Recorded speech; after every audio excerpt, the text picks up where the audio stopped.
parole est à Monsieur Édouard Bénard pour le groupe GDR NUPES. Merci Madame la Présidente, merci à chacune et chacun. Ma question porte sur la segmentation du traitement de la sécurisation des parcours. Plusieurs chercheurs soulignent que les pays qui ont un meilleur taux d'emploi des seniors sont ceux qui ont les meilleures conditions de travail. Alors partant de ce constat, on peut s'interroger sur le bien fondé de traiter les salariés expérimentés ou plus âgés de manière distincte des autres salariés. Ainsi, la chercheuse Annie Jolivet écrit-elle « Si les salariés rencontrent des problèmes liés à leur santé, au temps de travail ou à la pénibilité des tâches, ces difficultés sont présentes à n'importe quel âge. » C'est finalement ce qui vient d'être dit. Dit autrement, les difficultés qui s'accentuent en fin de carrière seraient révélateurs de difficultés intrinsèques au marché du travail. Et je rejoins les propos de M. Ricordeau tout à l'heure, même s'il y a une urgence à tenter de réparer les injustices et les inégalités subies par les travailleurs dits seniors, s'il est essentiel de défendre les droits en matière de santé au travail soulignés par M. Foucard, de retraite, de formation ou encore de chômage, n'est-ce pas également un piège de traiter ces travailleurs à part des autres en segmentant des injustices qui en réalité touchent l'ensemble des travailleurs parce qu'elles sont générées par les modalités mêmes de fonctionnement du marché du travail. Si on fait un zoom sur la formation, selon l'OCDE, en France, 12,6% des seniors ont accès à la formation contre plus du double, 28% en Allemagne. Il y a en outre de fortes disparités selon le niveau de diplôme et le type d'emploi occupé. Selon le CEREC, 2 fois plus de cadres et de professions intellectuelles supérieures que d'ouvriers peuvent bénéficier d'un accès à la formation, alors même que les cadres âgés de 60 à 64 ans ont un taux d'emploi 2 fois supérieur à celui des ouvriers du même âge. Autrement dit, les professions qui ont le plus besoin de débloquer des opportunités de formation et des opportunités professionnelles en acquérant de nouvelles compétences sont aussi celles qui accèdent le moins à la formation.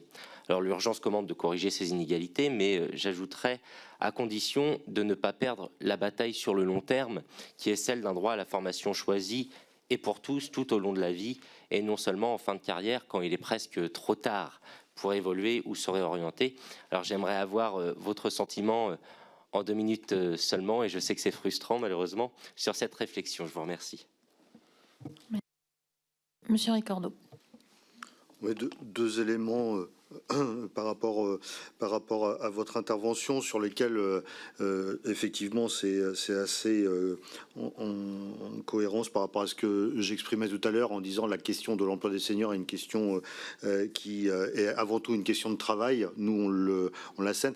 Je le dis parce que on est, je redis, on est à l'avant-veille de la réunion de négociation conclusive.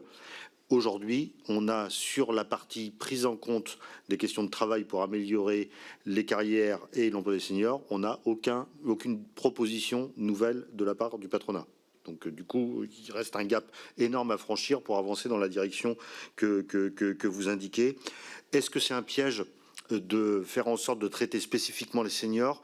Non, si on essaye d'éviter le piège, déjà. Donc, d'où l'intérêt d'anticiper et de prévenir au maximum sur la question des conditions de travail. Plus on anticipe, plus on prévient, moins il y a de spécificités à opérer. C'est pour ça qu'on a des propositions qui commencent à être prises, par contre, sur le fait d'organiser des rendez-vous tout au long de la carrière professionnelle, tous les X années, pour faire en sorte qu'à 35, 45 et 55 ans, on pose les bonnes questions. Et pas seulement, justement, à 55 ans, pour pas que le piège soit refermé pour l'ensemble des travailleurs. Ça, c'est très clair. Après, on est des syndicalistes.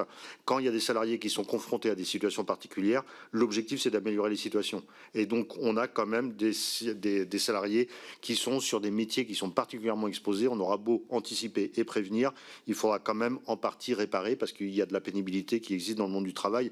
Il y a une organisation employeur qui le dit très bien dans la négociation, mais pour l'instant, ça a débouché sur rien.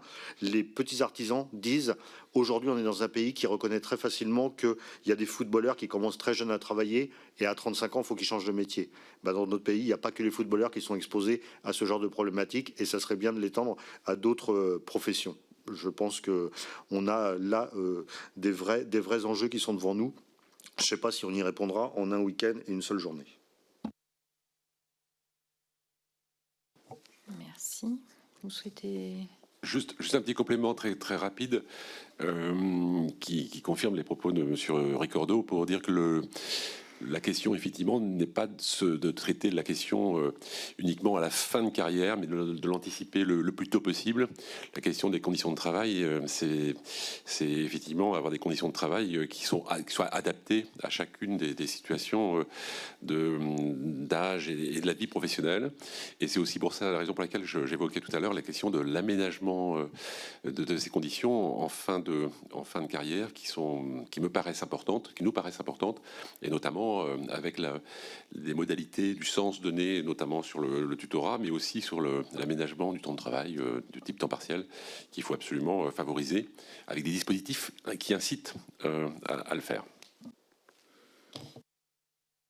La parole est à Monsieur Boyard pour le groupe LFI NUPES. Oui,